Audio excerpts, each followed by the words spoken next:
Bonjour tout le monde. Toujours avec les SIG, les systèmes d'information géographique. On a vu l'autre fois comment corriger les coordonnées GPS des points. On a pris comme exemple les établissements scolaires.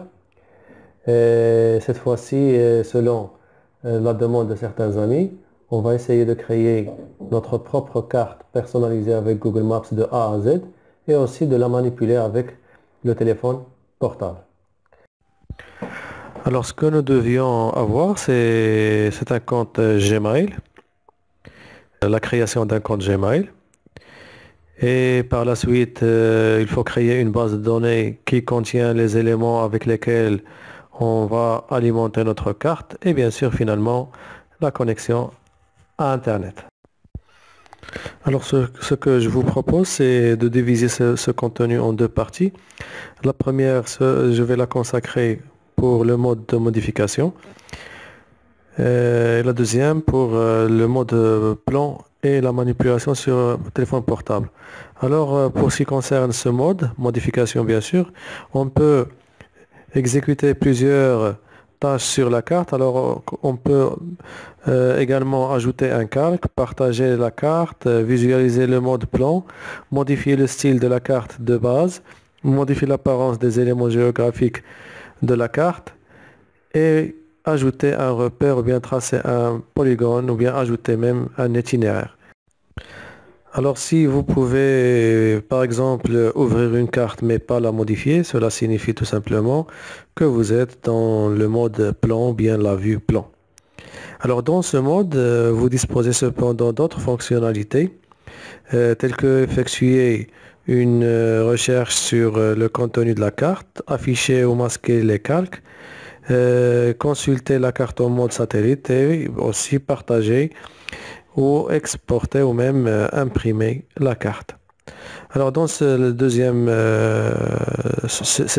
partie, on va voir aussi la manipulation sur un téléphone portable.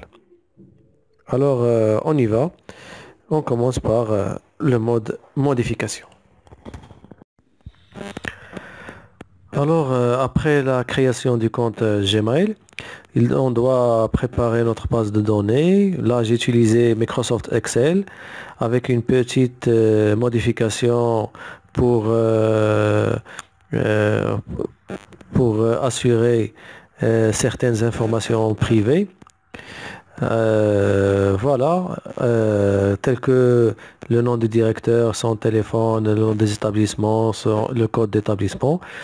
Il suffit d'enregistrer le fichier. On clique sur Maps ou bien on saisit Google Maps dans le moteur de recherche.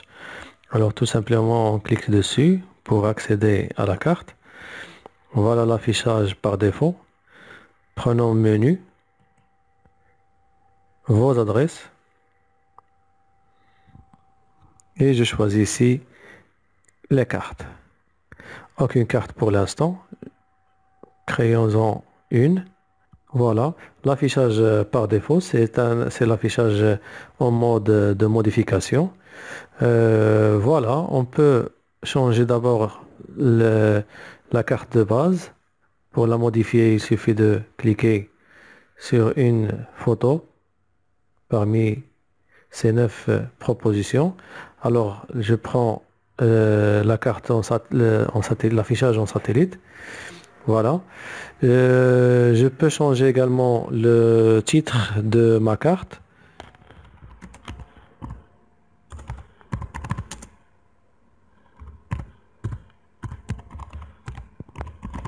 La carte préscolaire. Je peux ajouter même une description. Voilà, les modifications sont prises en charge. Pour ajouter un calque, il suffit de cliquer sur le bouton ajouter un calque.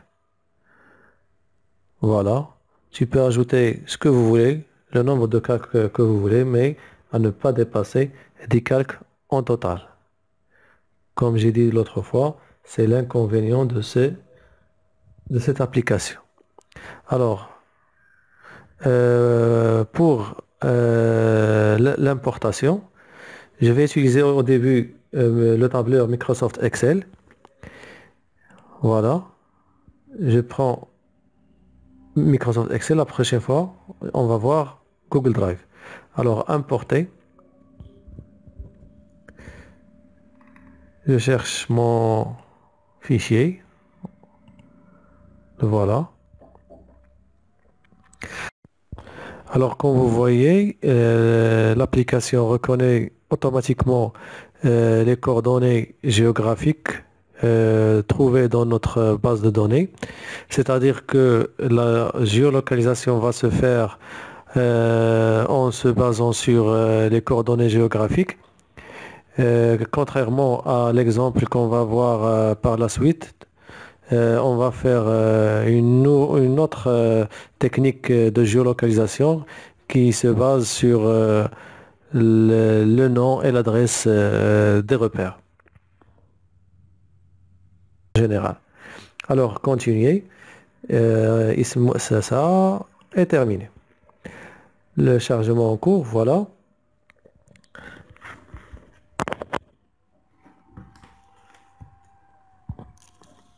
Alors, ce qu'on va voir maintenant, c'est comment modifier l'apparence des éléments géographiques de la carte. Là, cette apparence, et l'affichage, comment le modifier.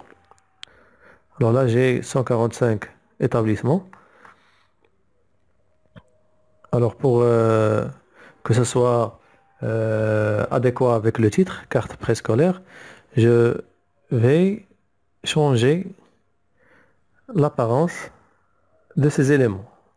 Alors, je prends les établissements qui accueillent le préscolaire. Voilà.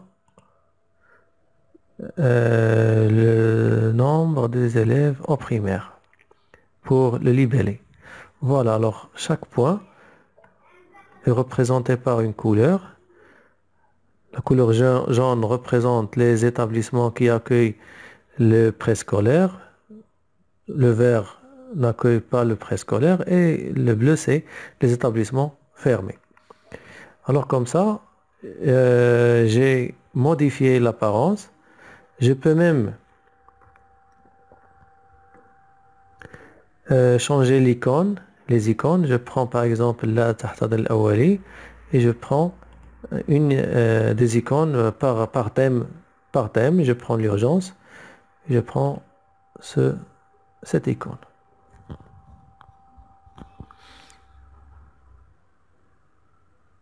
Je prends le rouge.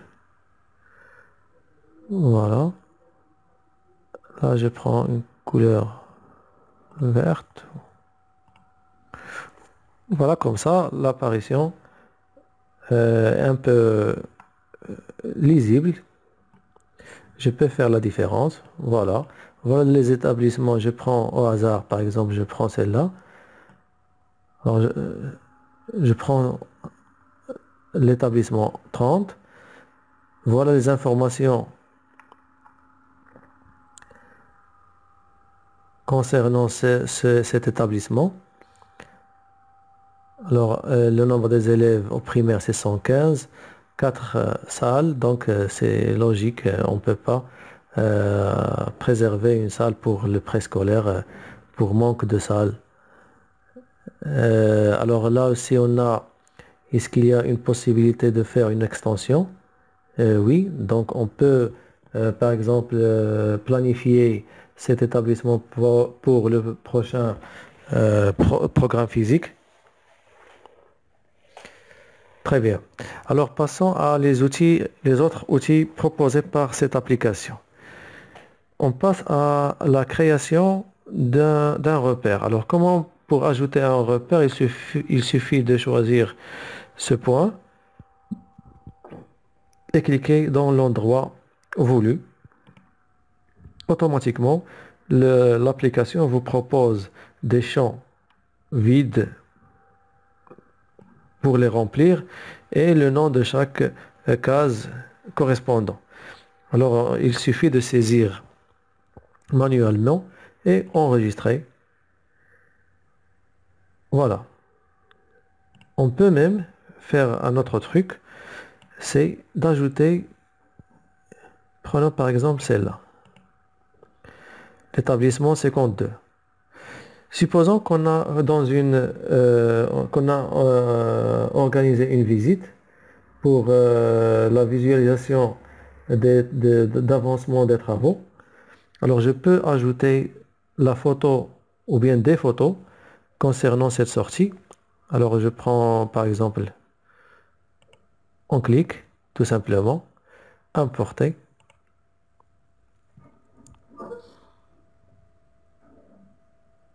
image, et je prends une de mes images. Ouvrir. Voilà. Je peux ajouter, je clique sur le plus pour ajouter une autre image.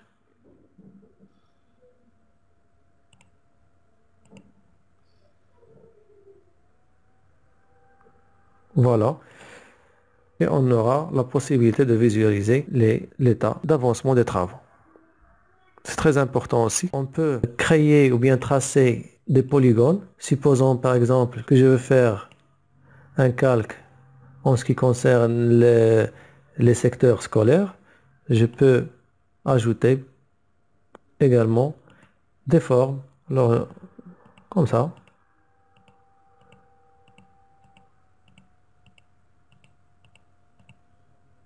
Voilà. Je peux le nommer polygone. Je dirais par exemple secteur 1. Je peux introduire des informations. Voilà, les secteurs. 12,6 km² comme surface et 17,7 comme périmètre. Voilà. On peut utiliser, on peut introduire la dimension secteur. Une troisième chose qui est très importante, c'est l'historique des itinéraires. Supposons par exemple la sortie de tout à l'heure où on a pris des photos en ce qui concerne l'état des lieux. Maintenant, on va essayer d'avoir un historique de cette sortie, de telle sorte on veut savoir les établissements visités, aussi même le trajet parcouru. Alors, il suffit de cliquer dessus sur le bouton Ajouter un itinéraire et suivre tout simplement les instructions. Alors voilà, je choisis une destination pour A.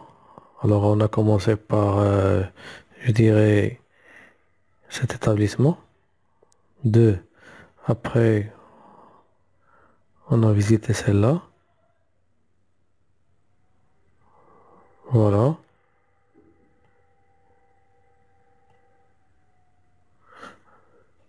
Je peux même ajouter une destination. C'est-à-dire après B.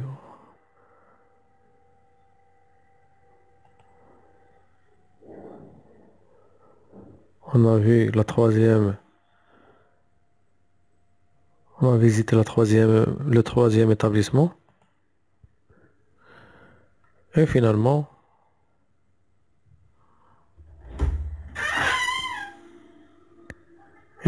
avec l'établissement D. Il suffit maintenant d'enregistrer le nom de la visite 23/4/2020 par exemple. Voilà. Et il nous reste maintenant le dernier outil, c'est mesurer la distance. Là, on peut utiliser soit le vol d'oiseau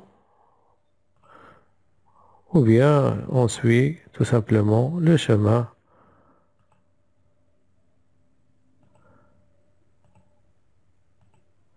Voilà, comme ça tu peux avoir la distance. en kilomètres. Très bien, alors ce que je vous propose maintenant, c'est une nouvelle façon de faire la géolocalisation avec Google Maps. C'est un outil très important. Alors, au début, il faut ouvrir une feuille Sheet, Google Sheet, un tableur, le tableur proposé par toujours Google. Après, on prend le moteur de recherche, je vais importer un fichier HTML. Alors, disons par exemple grandes, les grandes villes du Maroc. Voilà, les grandes villes du Maroc en Wikipédia. Je prends par population. Alors, je vais essayer d'importer ce tableau, les villes, les nombres d'habitants et l'année de recensement. Très bien. Alors, c'est très simple. Juste, je copie le lien, CTRL-C, et je viens à la première cellule de mon tableur, égale, et je saisis la formule, il s'agit de formule, alors égale, importation, importe, HTML, HTML. Voilà, les guillemets, je colle le lien, je ferme les guillemets, point virgule. Il s'agit du tableur, alors une table, les guillemets toujours, point virgule, le premier tableau trouvé dans la page. Voilà, voilà. Alors voici les grandes villes du Maroc avec leur effectif d'habitation.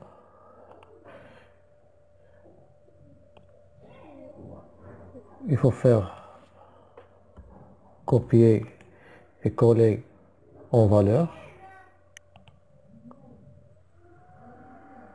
Voilà, je peux supprimer maintenant cette colonne.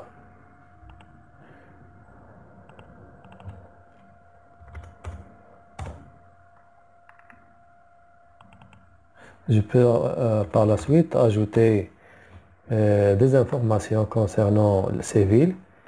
Alors, le fichier sera enregistré automatiquement. Revenons à notre carte. Ajouter un calque. Le voilà. Je dirais la population des grandes villes du Maroc. Enregistré. Voilà, alors l'importer. Maintenant, je vais faire une importation à partir du Google Drive. Voilà le fichier trouvé. Alors regardez bien ici, sélectionnez les colonnes pour placer les repères. Sélectionnez les colonnes de votre fichier qui nous indiquent où placer les repères sur la carte. Alors la géolocalisation va se faire à partir du nom ou bien de l'adresse de ces repères. Alors je dirais ville. Voilà. Le chargement en cours. Alors voici.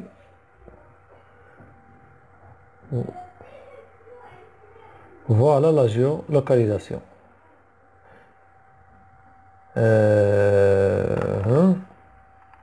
Il y a ici 5 erreurs. Pour les corriger, c'est facile. Il suffit de ressaisir Casablanca,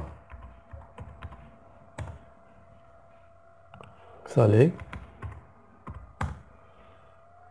Tanger,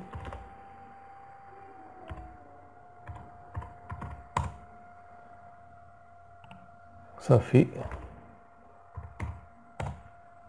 et تازا تازا. Voilà.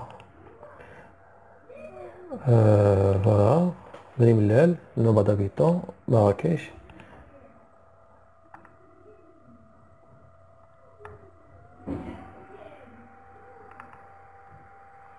Alors à chaque fois, si le nom du repère est connu ou bien se retrouve dans la carte, l'application Google Maps va faire la géolocalisation automatique. Là, je vais changer l'apparence. Alors, je prends le nombre d'habitants. Le nombre d'habitants, c'est un nombre, donc je peux faire des classes.